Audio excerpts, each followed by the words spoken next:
Hi friends, आज हमारा topic है प्रोटीन। आज हम डिस्कस करेंगे कि प्रोटीन्स हमारे लिए क्यों इम्पॉर्टेंट हैं और हम इसको किस किस तरह से ले सकते हैं, किस तरह से हम इसको डाइट में ले सकते हैं और उसके अलावा उसकी डाइजेशन किस तरह से होती है। इससे पहले कि हम वीडियो स्टार्ट करें, काइंडली सब्सक्राइब माई चैनल। सो हम स्टार्ट करते हैं अपना टॉपिक प्रोटीन्स। जैसा कि हम लोग को पता है कि प्रोटीन्स जो हैं वो बहुत ज़्यादा अवेलेबल होती हैं into the seed, beans, into milk, egg में होती है, गोश्त में होती है, यानी कि हमारे पास प्रोटीन्स बहुत सारी फॉर्म्स में फूड में प्रेजेंट होती है। उसके अलावा ये एक लिविंग बॉडी के लिए बहुत ज़्यादा ज़रूरी होती है। ये क्यों ज़रूरी होती है? क्योंकि ये हमें फर्दर हेल्प आउट करती है for the maintenance of internal structures. ठीक है, जो अंदर के बॉडी के सेल में पार्ट्स होते हैं, बॉडी के डिफरेंट पार्ट्स होते हैं, लाइक ऑर्गन्स होते हैं या सेल के स्ट्रक्चर्स होते हैं, वो भी प्रोटीन के ही बने हुए होता है। प्रोटीन्स बेसिकली अमाइनो एसिड्स के बने होते हैं और अमाइनो एसिड से फर्दर हमारे पास क्या बनता है? प्रोटीन्स बनती हैं। सो यहाँ पे हम डिस्कस करेंगे फर्दर कि हमारे पास प्रोटीन्स क्यों इम्पॉर्टेंट है। So let's start. First of all, protein are the most abundant organic compound to be found in cell. यहाँ पे पाए जाते हैं, ये सेल्स में पाए जाते हैं और किस फॉर्म में होते हैं? ऑर्गेनिक फॉर्म में होते हैं। They are present in all type of cell, ये हर तरह के सेल में प्रेजेंट होते हैं। And in all part of the cell, और सेल के हर हिस्से में प्रेजेंट होते हैं। Protein perform many functions. अब प्रोटीन जो है बहुत सारे फंक्शंस प्ले करते हैं, जो हम फर्दर देखेंगे कौन कौन से फंक्शन प्ले करते हैं। They build many structure of the cell, और उसके अलावा ये बहुत सारे सेल्स के स्ट्रक्चर्स बनाते हैं। अब अगर हम फिगर को देखें, यहाँ पे सबसे पहले है आपके पास इंसुलिन। इंसुलिन क्या है? इंसुलिन बेसिकली हमारे पास हार्मोन है। ठीक है, ये हार्मोन है जो कि क्या करता है? ग्लूकोज लेवल को कंट्रोल करता है, ब्लड में ग्लूकोज लेवल को कंट्रोल करता है। लेकिन ये इंसुलिन किस फॉर्म में है? प्रोटीन की फॉर्म में है। ठीक है, ये किस फॉर्म में? प्रोटीन की फॉर्म में। इसका जो स्ट्रक्चर है वो प्रोटीन का बना हुआ है। इसमें क्या होता है? अमाइनो एसिड सिक्वेंसिंग होती है। अमाइनो एसिड के जो सिक्वेंस होते हैं और साइज़ होता है वो डिटरमाइन करता है कि ये इंसुलिन का स्ट्रक्चर कैसा होगा। उसके अलावा दूसरे नंबर पे हमारे पास आ जाता है एंटीबॉडी। एंटीबॉडी क्या होती है? एंटीबॉडी वो होती है जो डिजीज़ के अगेंस्ट जो है फाइट करती है आपकी बॉडी में। ठीक है, डिजीज़ के अगेंस्ट लड़ती है, किसी भी बीमारी के ख़िलाफ़ लड़ती है। इम्यूनोग्लोबिन बेसिकली, एंटीबॉडी को इम्यूनोग्लोबिन भी कहते हैं हम। ये क्या करती है? बॉडी में डिजीज़ के अगेंस्ट लड़ती है, और ये किस फॉर्म में होती है? ये भी प्रोटीन की फॉर्म में होती है। उसके अलावा हमारे पास है हीमोग्लोबिन। हमारे पास प्रोटीन इन नेचर है। ये क्या करती है? ट्रांसपोर्ट करती है। किस चीज़ को ट्रांसपोर्ट करती है? ऑक्सीजन को ट्रांसपोर्ट करती है इनटू द बॉडी। ठीक है, हीमोग्लोबिन ट्रांसपोर्ट करती है ऑक्सीजन को इनटू द बॉडी, और हीमोग्लोबिन भी हमारे पास प्रोटीन्स की फॉर्म में है। मोस्टली एंजाइम्स भी हमारे पास किस फॉर्म में होते हैं? प्रोटीन इन फॉर्म होते हैं। यहाँ पे किसकी एग्जाम्पल दी गई है? रुबिस्को की। रुबिस्को हमारे पास एंजाइम है जो कि हमारे पास क्रेब्स साइकिल में कार्बन फिक्सेशन का काम करता है। कार्बन फिक्सेशन का काम करने के बाद वो सारा साइकिल चलता है। ज़ाहिरी बात है, जब तक कार्बन फिक्स नहीं होगा तो क्रेब्स साइकिल नहीं चलेगा। अब यहाँ पे हमारे पास रुबिस्को एक एंजाइम है जो कि प्रोटीन इन नेचर है। उसके अलावा हमारे पास फेरिटिन है। ठीक है, फेरिटिन क्या है? हमारे पास एक स्टोरेज मॉलिक्यूल है।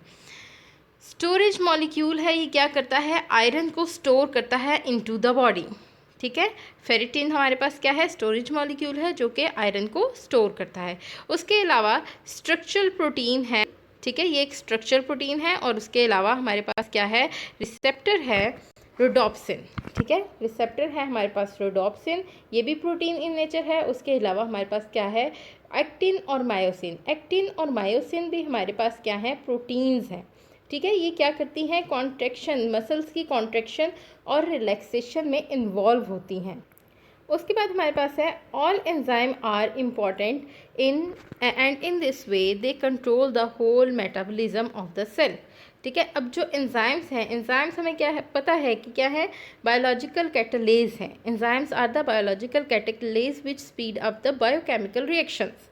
ठीक है, अब ये जो हमारे पास एंजाइम है ये क्या है? प्रोटीन इन नेचर है। ठीक है, फॉर एग्जांपल जैसे हमने पीछे भी एक एग्जांपल पढ़ी थी, रुबिस्को। एंजाइम्स के अलावा जो हमारे पास प्रोटीन है वो हार्मोन इन नेचर भी हो सकती हैं। जैसे कि हमने पीछे पढ़ा, एग्जाम्पल पढ़ी है इंसुलिन। इंसुलिन क्या है? हमारे पास हार्मोन है। प्रोटीन रेगुलेट मेटाबॉलिक प्रोसेसेस और ग्लूकोज के कंट्रोल में इन्वॉल्व है। So insulin is a hormonal protein. उसके बाद some protein for example haemoglobin work as carrier and transport specific substance such as oxygen, lipids, metal ions extra. ठीक है, अब हमारे पास कुछ ट्रांसपोर्टिंग प्रोटीन भी है, जैसे कि हमने पढ़ा हीमोग्लोबिन, फेरिटिन। तो ये क्या है, हमारे पास स्टोरेज और ट्रांसपोर्टेशन प्रोटीन्स हैं। उसके अलावा सम प्रोटीन्स कॉल्ड एंटीबॉडीज़। ठीक है, एंटीबॉडीज़ को हम इम्यूनोग्लोबिन भी कहते हैं, which defend the body against pathogen. What is the pathogen? Pathogen क्या होता है हमारे पास? Pathogen which can cause disease, यानी कि पैथोजन उनको कहते हैं जो डिजीज़ कॉजिंग माइक्रो ऑर्गेनिज्म होते हैं, उनको हम पैथोजन कहते हैं। और एंटीबॉडी क्या होती है? एंटीबॉडी इन पैथोजेंस के अगेंस्ट डिफेंड करती है बॉडी को। Blood clotting protein prevent the loss of blood from the body after an injury. अब हमारे पास एक और तरह की प्रोटीन होती है, कौन सी? Blood clotting protein. उनको हम फिब्रिन और प्रोथ्रोम्बिन भी कहते हैं। ठीक है, नाम क्या है ब्लड क्लॉटिंग प्रोटीन का? Fibrin and prothrombin. ठीक है, ये क्या करती हैं? जब भी कोई इंजरी हो जाती है बॉडी में, कोई भी कट लग जाता है, कोई भी वुंड हो जाता है, तो वो प्रिवेंट करती है कि ज़्यादा ब्लड लॉस ना हो। ठीक है, ब्लड लॉस को कंट्रोल करने के लिए फिब्रिन और प्रोथ्रोम्बिन जो है वो ब्लड क्लॉटिंग में हेल्प आउट करती हैं। Movement of organ and organism. ठीक है, movement of organ and organism में किस तरह से इन्वॉल्व है? जाहिर बात है, एक्टिन और मायोसिन जो है हमारे पास दो प्रोटीन्स हैं जो क्या करती हैं? मसल्स के कॉन्ट्रैक्शन में और रिलैक्सेशन में इन्वॉल्व हैं। जब मसल्स को कॉन्ट्रैक्ट और रिलैक्स कर रही हैं तो जाहिर बात है ऑर्गन को मूव कर रही हैं, और जब एक ऑर्गन मूव करेगा तो फिर ऑर्गेनिज्म भी मूवमेंट होगी। And the movement of chromosome during anaphase of the cell division are caused by protein. और इसके अलावा एक ऑर्गेनिज्म और ऑर्गन की मूवमेंट के अलावा क्या होता है? प्रोटीन की वजह से हमारे पास जब माइटोसिस मियोसिस होती है उसके एनाफेज में हमारे पास क्या होता है? सेल डिवीजन के टाइम पे भी जो मूवमेंट होती है वो प्रोटीन्स की वजह से ही होती है। मोस्टली वहाँ पे ट्यूबुलेंस, फिब्रिल्स प्रेजेंट होते हैं, जिसकी वजह से क्रोमोसोम की मूवमेंट होती है। Proteins are polymer of amino acids. Protein क्या है? पॉलीमर्स। पॉलीमर्स क्या होते हैं? पॉली मैनी मर्स पार्ट्स, यानी कि पॉली बहुत ज़्यादा, मर्स हिस्से। पॉलीमर्स यानी कि बहुत ज़्यादा हिस्से होते हैं। Proteins are polymers of amino acid, यानी कि डिफरेंट अमाइनो एसिड्स जो होते हैं वो एक सीक्वेंस में कंबाइन होते हैं और वो बना देते हैं प्रोटीन। अब यहाँ पे एक चीज़ नोट करने वाली है कि अमाइनो एसिड का सीक्वेंस और नंबर बहुत इम्पॉर्टेंट है हर प्रोटीन के लिए, यानी कि एक स्पेसिफिक प्रोटीन के स्पेसिफिक सीक्वेंस होगा और स्पेसिफिक ही अमाइनो एसिड का नंबर होगा। अगर वो नंबर डिस्टर्ब हो जाएगा या उसका सीक्वेंस डिस्टर्ब हो जाएगा तो प्रोटीन का स्ट्रक्चर जो है वो भी डिस्टर्ब हो जाएगा। So protein are the polymers of amino acid. Proteins क्या हैं? प्रोटीन्स किस चीज़ पे बने हुए हैं? अमाइनो एसिड से बने हुए हैं, और अमाइनो एसिड के बहुत सारे हिस्सों से बने हुए हैं, यानी कि बहुत सारे पार्ट से बने हुए हैं। बहुत सारे अमाइनो एसिड मिलके एक प्रोटीन बनाते हैं। बहुत सारे number of amino acid combine in a sequence to form और synthesise a protein. The compound containing carbon, nitrogen, oxygen and hydrogen. और इस कंपाउंड में और क्या क्या प्रेजेंट होता है? कार्बन होता है, नाइट्रोजन होता है, ऑक्सीजन होता है और हाइड्रोजन प्रेजेंट होता है। The number of amino acid varies from a few to 3000 or even more in different proteins। ठीक है, अब हमारे पास क्या हो रहा है कि इस अमाइनो एसिड सीक्वेंस में या तो बहुत कम नंबर होगा, fewer number of amino acid होंगे, या फिर हो सकता है कि 3000 तक भी अमाइनो एसिड प्रेजेंट हो। अब फर्दर हम देखते हैं कि अमाइनो एसिड्स क्या होते हैं। अब यहाँ पे हमारे पास 170 type of amino acid have been found to occur in cells and tissue. Total हमारे पास कितना नंबर आया है? 170 टाइप ऑफ अमाइनो एसिड है, यानी कि अमाइनो एसिड की कितनी टाइप्स हैं? 170 टाइप्स हैं। Of those about 25 are constituent of protein, जिसमें से सिर्फ जो हमारे पास क्या है 25 जो हैं वो प्रोटीन बनाते हैं। Most of the protein are however made up of 20 types of amino acid. ठीक है, जो मोस्टली हमारे पास प्रोटीन है वो कितने टाइप्स के? 20 टाइप्स के अमाइनो एसिड से मोस्टली प्रोटीन्स बनी होती हैं। टोटल टाइप्स जो है उनकी 170 होती है, लेकिन मोस्टली जो अमाइनो एसिड होते हैं, प्रोटीन्स जो बनती हैं, उनमें 20 टाइप्स के अमाइनो एसिड कॉमनली यूज़ होते हैं। All the amino acid have an amino group, ठीक है। हमारे पास क्या होगा, जो हमारे पास अमाइनो एसिड होगा उसका एक अमाइनो ग्रुप होगा। NH2 है, ये हमारे पास क्या है, अमाइनो ग्रुप है, और एंड कार्बोक्सिल ग्रुप। और दूसरा हमारे पास क्या होता है, एक कार्बोक्सिल ग्रुप होता है, COOH is a carboxyl group attach to the same carbon atom also known as alpha carbon. अब ये हमारे पास जिस कार्बन से अमाइनो ग्रुप और कार्बोक्सिल ग्रुप दोनों अटैच हैं उसको हम कहेंगे अल्फा कार्बन। ऐसा कार्बन जिसके साथ अमाइनो ग्रुप और कार्बोक्सिल ग्रुप दोनों अटैच हैं, तो ऐसे कार्बन को हम कहेंगे अल्फा कार्बन, ठीक है, अल्फा कार्बन कहेंगे। और उसके अलावा हमारे पास एक आर क्या है, हमारे पास एक चेन होगी, आर लॉन्ग चेन होगी कार्बन की। उसके अलावा हमारे पास एक हाइड्रोजन प्रेजेंट होगा इस अमाइनो एसिड में। ये हमारे पास क्या है, this is the basic structure of amino acid. अब देखें हमारे पास आर क्या हो सकता है, आर में बी आ हाइड्रोजन एटम और आ ग्लाइसिन, ठीक है। आर हमारे पास क्या हो सकता है, आर हमारे पास हाइड्रोजन भी हो सकता है और ग्लाइसिन भी हो सकता है। CH3 as in alanine, in case of अगर हमारे पास जो प्रोटीन है वो एलानिन है तो हमारे पास कौन सा फंक्शनल ग्रुप होगा, CH3, ठीक है। आर बेसिकली क्या है, फंक्शनल ग्रुप है, कोई भी एक फंक्शनल ग्रुप प्रेजेंट होगा जिसकी बेसिस पे हम डिफाइन करेंगे कि ये कौन सी प्रोटीन है। CH3 होगा एज इन एलानिन, और दूसरे किसी भी ग्रुप में ये चेंज होगा। So amino acid mainly differ due to the type of nature of R group, ठीक है। ये क्या करेगा, अमाइनो एसिड डिफर कब करेगा, जब आर ग्रुप वेरी करेगा। जैसे आर ग्रुप वेरी करेगा वैसे वैसे अमाइनो एसिड भी वेरी करेगा। अमाइनो एसिड अब मिलेंगे, एक दूसरे से लिंक होंगे और बनाएंगे हमारे पास पॉलीपेप्टाइड प्रोटीन्स बनाएंगे। जैसे कि हमने शुरू में भी डिस्कस किया था कि अमाइनो एसिड का सीक्वेंस और नंबर बहुत ज़रूरी है किसी भी प्रोटीन फॉर्मेशन में। हर प्रोटीन का अपना एक डेफिनेट सीक्वेंस और नंबर ऑफ अमाइनो एसिड होते हैं जिसकी वजह से उसका डिफरेंट स्ट्रक्चर और रोल होता है। अब देखिए यहाँ पे देखिए हमारे पास क्या है, हमारे पास यहाँ पे फिगर में आप देख सकते हैं कि हमारे पास दो अमाइनो एसिड प्रेजेंट है। अब ये हमारे पास बॉन्डिंग कैसे होगी, ये कैसे पॉलीपेप्टाइड बनाएंगे चेन।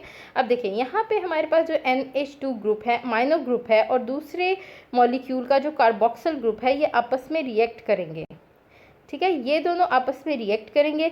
जब ये रिएक्ट करेंगे तो हमारे पास एक CN बॉन्ड आएगा, ठीक है। इस CN बॉन्ड आएगा जिसको हम पेप्टाइड लिंकेज कहेंगे।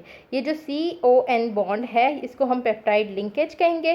जबकि इसके अलावा यहाँ पे एक वाटर मॉलिक्यूल रिलीज होगा, ठीक है। तो ये हमारे पास ये क्या बन गया, डाई पेप्टाइड बन गया, क्योंकि हमारे पास दो अमाइनो एसिड कंबाइन हुए हैं तो ये हमारे पास डाई पेप्टाइड बन गया। अगर इसी तरह से हमारे पास 3 अमाइनो एसिड कंबाइन होंगे तो वो ट्राईपेप्टाइड बन जाएगा, और अगर 4 होंगे तो वो टेट्रापेप्टाइड बन जाएगा। इसी तरह से जैसे जैसे नंबर इंक्रीज करता जाएगा अमाइनो एसिड का, जब बहुत ज़्यादा में चला जाएगा, मतलब थाउजेंड्स में चली जाएगी, हंड्रेड्स में या थाउजेंड में अमाइनो एसिड कंबाइन होंगे, तो हम फिर उन चेन्स को कहेंगे कि ये हमारे पास क्या है, polypeptide chains of amino acids. यानी कि हमारे पास बहुत ज़्यादा पार्ट्स मिलके उन्होंने क्या बनाया हुआ है, एक चेन बनाई हुई है अमाइनो एसिड की, और इसी पॉलीपेप्टाइड चेन को हम कहेंगे ये क्या है, एक प्रोटीन है, ठीक है। अब नेक्स्ट क्या है, the amino acid group of one amino acid में react with the carboxyl group of another releasing a molecule of water, कि हमारे पास जब ये दोनों मिलेंगे तो क्या बनेगा, वाटर बनेगा। CN link to form a bond called peptide bond. हमने पढ़ लिया पहले कि ये जो CN हमारे पास बॉन्ड बन रहा है ये क्या है, पेप्टाइड बॉन्ड है। The resultant compound glycyl alanine has 2 amino acid subunit and is a dipeptide। अब ये हमारे पास क्या है, क्योंकि हमारे पास 2 अमाइनो एसिड कंबाइन हो रहे हैं तो हमारे पास ये डाईपेप्टाइड है। इसका स्ट्रक्चर देखें ग्लाइसाइल एलानिन का, तो इसके एक साइड पे हमारे पास अमाइनो ग्रुप है जबकि दूसरे एंड पे हमारे पास क्या है, कार्बोक्सिल ग्रुप है। So both reactive parts are again available for further peptide bond to produce tripeptide, tetrapeptide and pentapeptide extra, ठीक है। अब यहाँ पे हमारे पास ये जो अमाइनो ग्रुप है और कार्बोक्सिल ग्रुप है ये फ्रीली अवेलेबल हैं कि फर्दर रिएक्शन करें और ये डाईपेप्टाइड से ट्राईपेप्टाइड, टेट्रापेप्टाइड और पेंटापेप्टाइड में कन्वर्ट हो जाएं, ठीक है, leading to the polypeptide chain. अब ये जो है क्या करेंगे, ये दोबारा रिएक्ट करेंगे और फिर कन्वर्ट हो जाएंगे into polypeptide chains. Know the type of proteins. अब देखिए हमने पढ़ लिया कि हमारे पास प्रोटीन्स किस तरह से बनती हैं। तो अब हमारे पास ये बेसिक जो स्ट्रक्चर हैं वो हमारे पास 4 ही होते हैं। जो हमारे पास बेसिक स्ट्रक्चर होते हैं वो 4 ही होते हैं: primary structure, secondary structure, tertiary structure and quaternary structure. ठीक है, सबसे पहले हमारे पास आता है प्राइमरी स्ट्रक्चर।